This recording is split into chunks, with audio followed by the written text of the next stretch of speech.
is next, right? Yes, Yes, I think okay. so. Number 5 is my good number.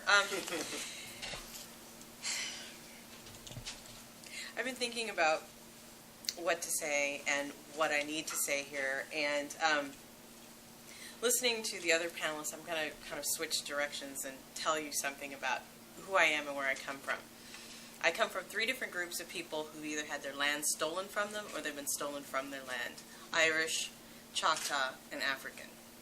So, and my family is from Mississippi and Tennessee. I am the granddaughter of sharecroppers.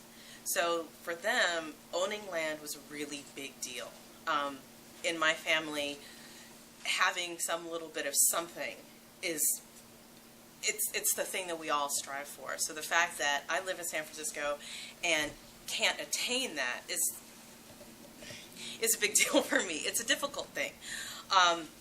My grandparents, my mother's parents, one of the things that they did was made sure that no matter how they were working, what little piece of land, that they could buy some land, to the point where they bought enough land so that each of my aunts and uncles could have a portion of the farm that my family now owns. On my father's side, there's a particular neighborhood in Memphis where railroad porters, which my great uncles and my great grandfather were, on the railroads, they were able to build houses there. It's an Orange Mound in Memphis, which is one of the most notorious neighborhoods in the city of Memphis. And so there are houses there, and that's something, that sense of community and that sense of home and groundedness is very important to me. And the fact that we own some land outside of Memphis is also important to me as I'm getting older and thinking about where would I want to retire. And my partner and I are wondering, can we take a little corner of the farm where there's a creek and build, like a queer artist of color space on my family's land? Like, does that make sense to us?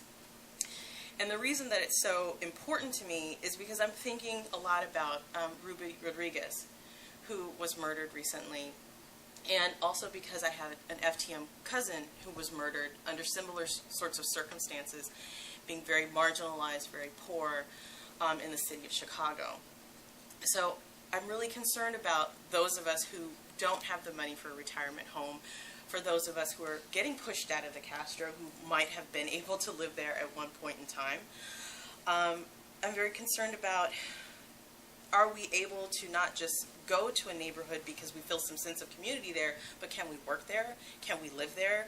Is there education? What is the cost of groceries in the neighborhood when you're there? I live right now very close to USF, in the middle of the Fillmore, the Richmond, and Laurel Heights. So the closest grocery store to me is so expensive that I actually go down to Clement Street to buy what it is that I need, because I couldn't imagine going up the hill to Laurel Heights to buy what I need. It's just completely out of, it's like another universe to me. I don't understand going to buy groceries there. So I'm really concerned about those of us who are marginalized, not just being in the Castro, but those of us who can't even be in the Castro. Long before I moved here, I came to San Francisco on a visit, and I had a very similar experience to Marlon Riggs, who in the film Tongues Untied goes into a bookstore, sees this lovely postcard, and it's a joke about a fat black woman on the front. And he uses this scene to look at the ways in which he feels drawn to the Castro, but then also alienated from it. And I had a similar experience coming here to visit, so by the time I saw the film, I already knew this is not necessarily the best place for me. And even going through the Castro now, when I go to film festivals, no matter who I'm partnered with, my partners always get cruised as male. So, no matter what their gender identity happens to be, so there's a bit of tension and hostility there because we're getting read as straight, which I understand, but at the same time, I'm like, haven't you figured it out? And and can't we be here? And isn't this okay? And don't I have space here? And often I don't feel like I have space. And the few times that I've really spent a lot of time in the Castro is with folks that appear obviously queer to most people's minds, which is a very stereotypical way of looking at what is queer. And since I'm femme, the only time I really get really good attention from gay boys in the Castro is on Halloween, and I'm in full femme regalia. So, there's a lot of stuff around race and class and gender presentation that's really difficult for me in in being in what is called a queer neighborhood. And I also lived not just in Memphis, but as in New York, in Colombia, Mexico. I spent a lot of time in London and Paris because we have family there. And I just recently returned from Singapore for the first time, so I've been really looking at what a community means and what it looks like. And I've been thinking a lot about Singapore because they did something very similar to the Golden Brick Road, where they revamped this water dock area that used to be one of the worst areas in the entire island. And now it's lost all of its spirit and its soul. It's incredibly pretty and it's all very lovely, but you don't really want to spend very much time there if you're looking for an authentic Singaporean experience, where those experiences are out in the government-built flats and the satellite villages away from Orchard Road, which is kind of the main tourist area.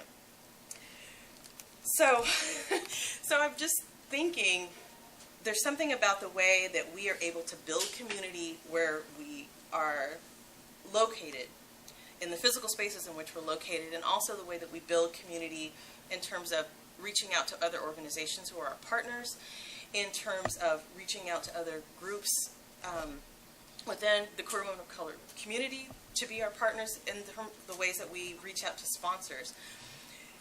And I think that we're creating little villages every time we show up somewhere.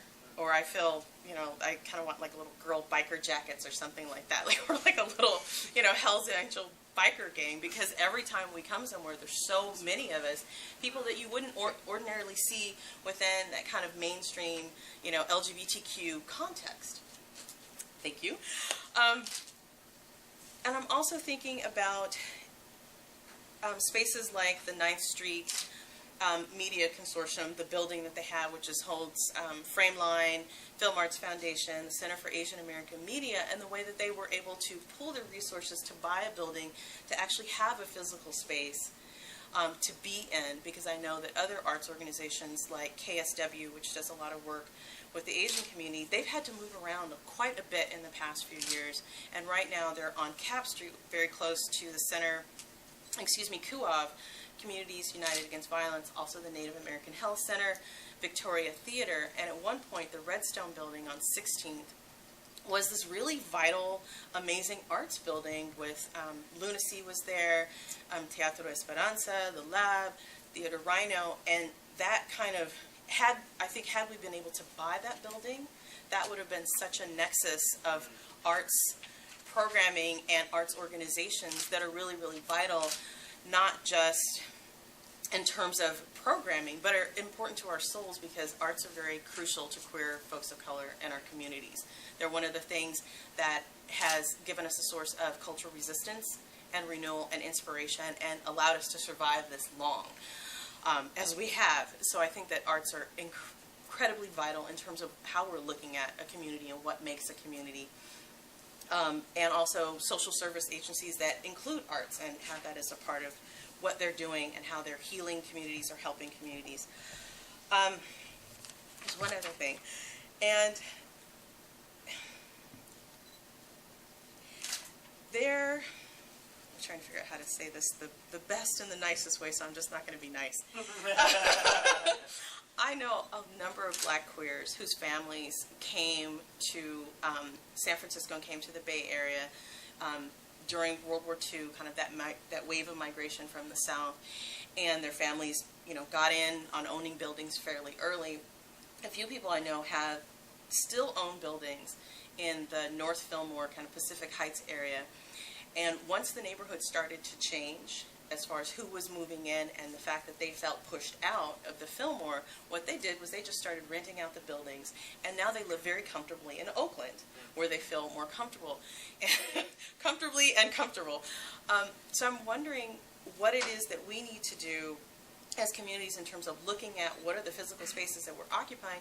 How is it that we can own those spaces? How is it that we can not just become kind of flow through the spaces, but how can we really make them ours in a way that's concrete and long-lasting?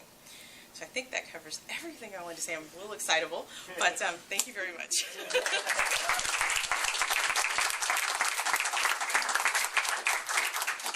All right, thank you everybody for being so great on time, by the way.